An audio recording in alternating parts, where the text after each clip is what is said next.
Well, good afternoon and welcome to our Fireside Chat for June the 16th. We continue on through our COVID experience together, and we're just beginning to start rethinking some things that are going on. We're trying to figure out how long we keep doing some things. We're trying to figure out better ways to do things, new ways to do things, and when is this going to end? So, just a couple of thoughts for today. First of all, our hampers continue. We talked today about keeping them going through the first part of September so that we can help families going back to school. There's always a lot of expenses. This year busing goes up and a number of other expenses. So we want to be able to help people. At that point, we'll see how long we continue the hampers if they're still needed. But for the summer and for the first part of September at least, we'd love you to keep bringing food in. And so we do that on Thursdays from 4 to 6. You can also donate online. And we appreciate that. We've had about 72 hampers go out already, and it's an awesome ministry that we're able to do both for our neighborhood and for our own church family. We've been talking a lot about the committees that are meeting, and our strategic planning committee continues to meet. They are almost at the point where they have finished the first phase, which is to define carefully what our values are, what our purpose is, what our mission is, and what our vision for the future is. Hopefully at the Tuesday meeting next week, we will finalize that, and then we start to say, well, if that's where we're going, how do we get there? So we've sort of identified where we are. We've identified where we'd like to get in the next number of years.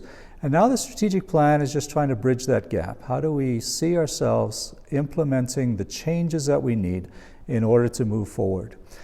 It's a way of helping out the other committee that's meeting, which is our Senior Pastor Search Committee.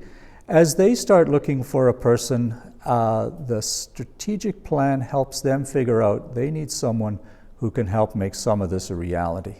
Now, the new senior pastor will also put their fingerprints all over this, of course, and there will be some changes and some stuff. But this is where we see ourselves as a church going forward.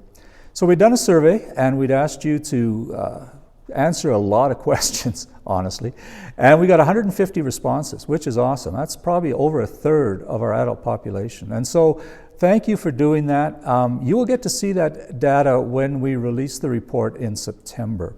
So we're hoping to work through the summer to get the strategic plan kind of built, and then you'll be able to see kind of what it is, have some input into that as to changes that need to be made, emphases that need to be tweaked perhaps, and you'll also see what is it data-wise that led us to these conclusions.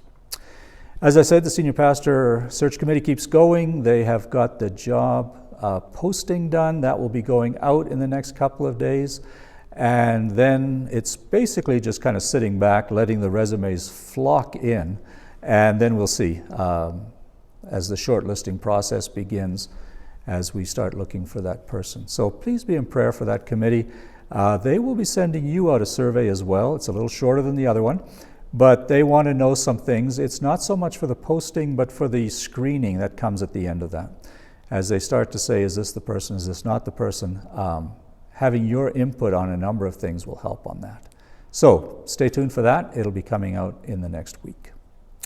And then the final committee meeting is the Children and Family Pastor Committee, or as Don would say, that's probably the first one that's meeting.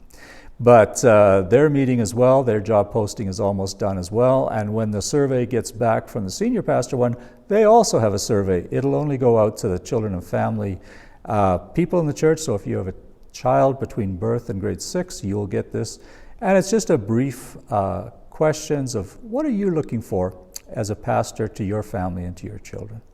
So that's where we're at. But one other important thing is the whole importance of prayer in the midst of this. I invite you to be in prayer for these three committees. I invite you to be in prayer for our church. I invite you to be in prayer for all the ministries that are rethinking their plan for the fall over this summer.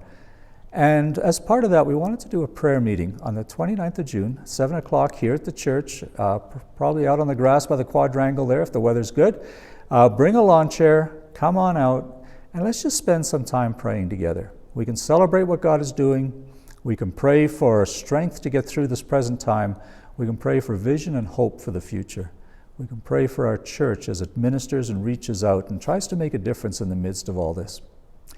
We've been thinking about when will we get back to being able to meet for regular worship and we're not thinking that it'll be before the fall. Things change, so stay tuned, but at least for July, we're thinking we'll stay with the online services, and we'll try and do something special every other week, a connecting event that just allows us to be together and allows us to connect with each other. So the prayer meeting is the first one, then a communion service on the 12th in the afternoon of that Sunday. There'll still be the regular service up on the web. This does not replace Sunday morning. This is an addition to it. And then throughout every couple of weeks, there'll be something where we can gather in a socially distanced, fully approved kind of way, but at least be together, see each other's faces, hear each other's voices. Remember that we're part of this body, this family together. So I invite you to stay in touch in any way you can with others, through phone, through email, through Facebook, through whatever it is that allows you to stay in touch. But I also invite you to come out in person to some of these and just allow the community to gather and God's Spirit to move among us as we're there. So, prayer meeting, 29th of June, 7 p.m. We'd love to see you there. Trust that you're doing well. If we can help you in any way, again, always care at westviewbaptistchurch.ca. If we can do anything for you, whether it's financial, whether it's help in other ways, we have a family that's moving. We're trying to help them. We're trying to help people with food. We're trying to help just in support. If we can help you, let us know. Trust that you have a great week. May God bless. Thanks for listening in.